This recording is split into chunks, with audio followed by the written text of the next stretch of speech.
Bismillahirrahmanirrahim. Allah subhanahu wa ta'ala Kur'an-ı Kerim'de inna salate kanat alal mu'minina kitaban mavquta.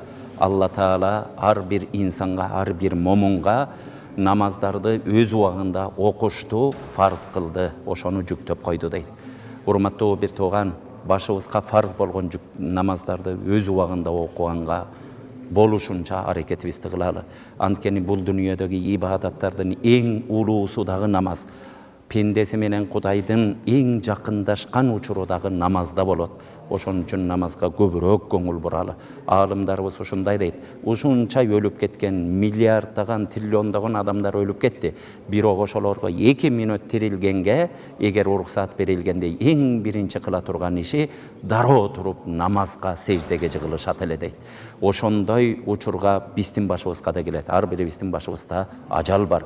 Бирок ошентип армандап калганыбызча тирүүлүгүбүздө мүмкүнчүлүк бар учурларда намаздарыбызды каза кылбайлы, дайыма намаздарыбызды өз убагында окуйлу.